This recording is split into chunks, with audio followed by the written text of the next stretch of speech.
घराची प्रगती व्हावी असं वाटत असेल तर या व्यक्तींना कधीच घरातून नाराज करून पाठवू नका. श्री स्वामी समर्थ मित्रांनो, देवही देणाऱ्यालाच देत असतो. म्हणजे जो आपली संपत्ती आणि अन्नधान्य धरून बसत नाही, नेहमी इतरांना दान करत राहतो, तसेच वाटत राहतो, त्यांना देवही भरपूर देतो. कधीच त्यांना काहीच कमी पडत नाही. आणि आपल्याजवळ असलेली संपत्ती आणि अन्नधान्य जो सदैव धरून राहतो, आवळून बसतो, त्याला आयुष्यामध्ये कधीच पुरत नाही. सदैव त्याच्या आयुष्यामध्ये आहे आणि नाही नाही हेच चालू राहतं. म्हणून देवाचा विशेष आशीर्वाद असलेल्या या 3 लोकांना कधीच नाही म्हणू नका.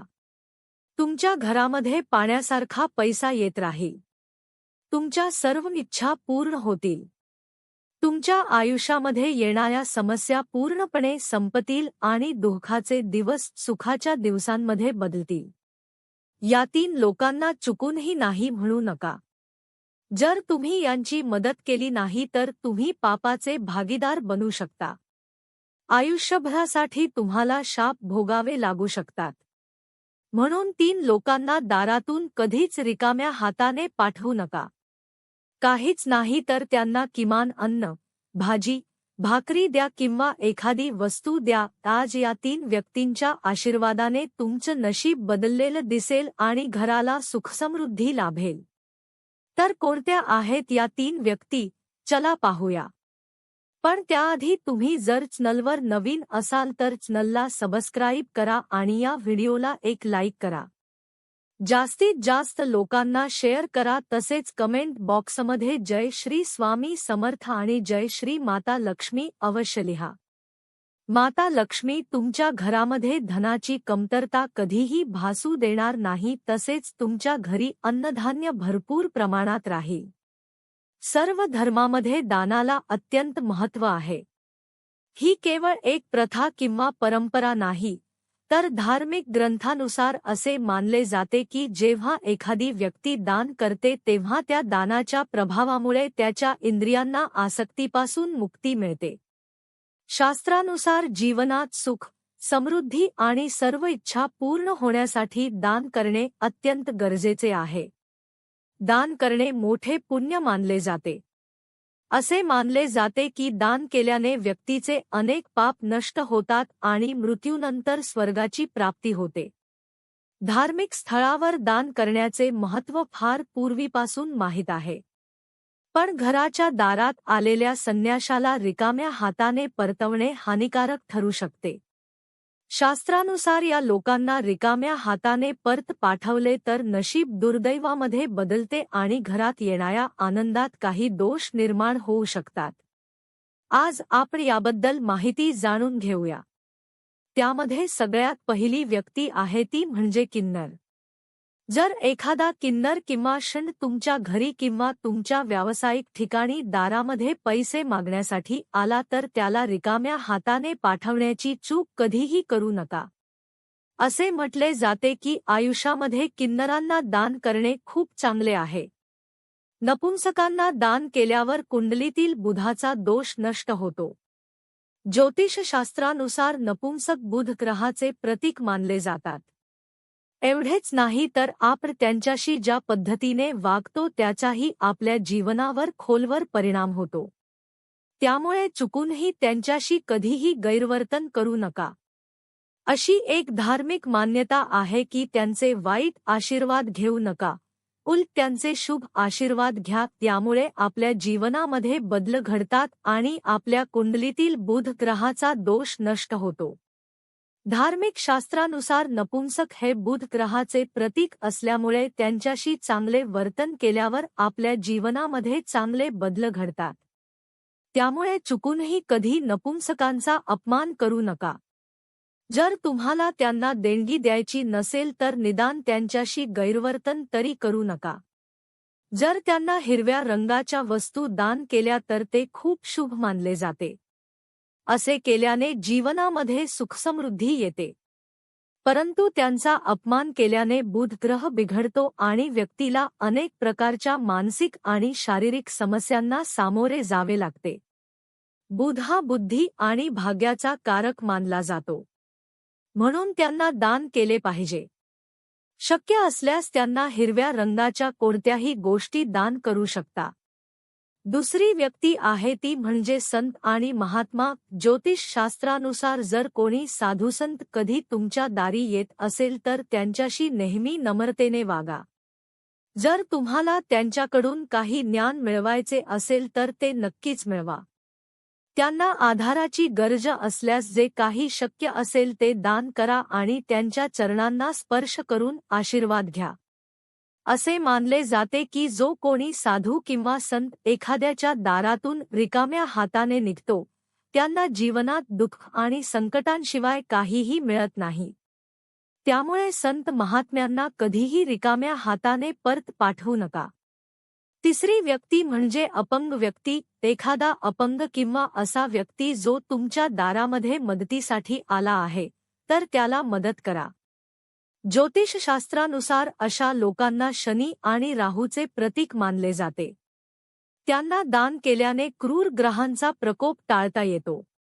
कुंडलीतील शनी दोष असेल तर तोही दूर होतो. जीवनामध्ये दुःख आणि संकटे येत नाहीत. कधी कधी असे होते की आपण आपल्या आयुष्यात रोजच्या व्यवहारात सगळं काही बरोबर करत असतो. आपल्याला माहीत असतं की आपल्याकडून काही चुकत नाही, पण असं करत असूनही जीवनात आपल्याला दुःख आणि त्रास भोगावा लागतो. त्यामुळे तुमच्या दारातून कोणत्याही गरजू व्यक्तीला रिकाम्या हाताने परत पाठवू नका. जर तुम्ही असं करत असाल तर या गोष्टींकडे लक्ष द्या आणि असं कधीही करू नका. अपंग व्यक्तींना राहू आणि शनी देवाचे प्रतीक मानले जाते. यामुळे आपल्याला राहू आणि शनी देवांची कृपा प्राप्त होते. शनिदेवांच्या साडेसातीपासून आपल्याला मुक्ती मिळते. साडेसातीमध्ये होणारा त्रासही कमी होतो. ज्यांना शनीची साडेसाती आहे किंवा शनीची महादशा चालू आहे अशा व्यक्तींनी तर आवर्जून अशा अपंग व्यक्तींना मदत करावी आणि त्यांचे आशीर्वाद घ्यावेत. तुमची अडलेली कामे होऊ लागतील. तुमच्या कामांमधील अडथळे दूर होतील. कारण शनी ही न्यायाची देवता मानली जाते. जर तुम्ही त्यांना काही दिलं तर ते तुम्हाला दुप्पट करून परत देतात. जेव्हा शनी आपल्याला पैसे, धन, पद आणि प्रतिष्ठा देऊ लागतात तेव्हा आपल्याला कशाचीही कमी पडत नाही. शनिदेव जर आपल्यावर प्रसन्न असतील तर जीवनामध्ये कोणत्याही समस्यांना सामोरे जावे लागत नाही. चौथी व्यक्ती म्हणजे भिकारी. घराच्या दारात भिकारी आला तर त्याला रिकाम्या हाताने परत जाऊ देऊ नये. पैसे नसल्यास अन्नपाणी देण्याचा प्रयत्न करावा. जे दान करता येईल ते अवश्य दान करावे. अशा गोष्टी दान करायला हव्यात. उलट त्यांना शिवीगाळ करू नये. भगवंताचे आभार माना की त्यांनी तुम्हाला देणारा बनवले आहे, मागणारा नाही.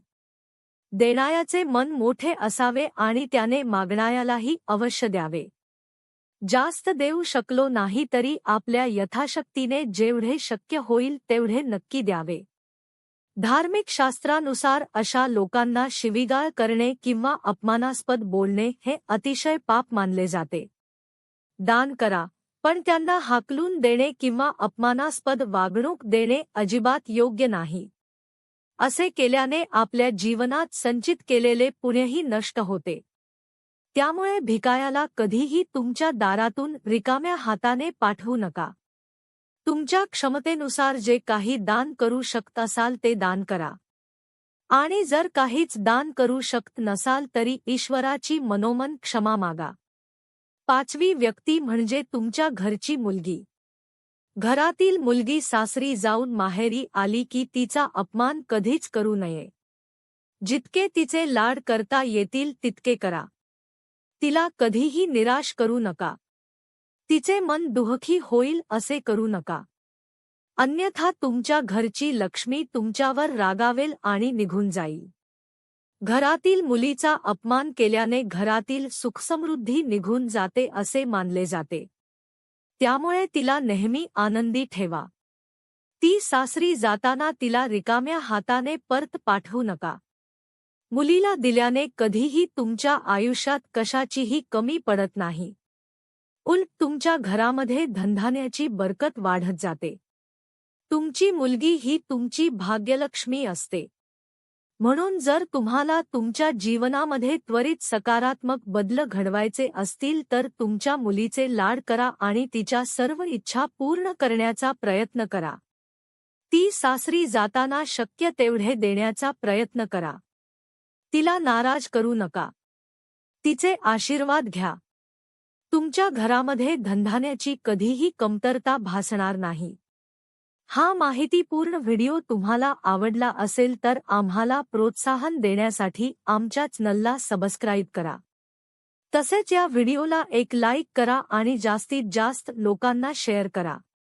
कमेंट बॉक्समध्ये श्री स्वामी समर्थ अवश्य लिहा. धन्यवाद. श्री स्वामी समर्थ. जय जय स्वामी समर्थ. संपूर्ण व्हिडिओ पाहिल्याबद्दल मनापासून आभारी आहे. धन्यवाद.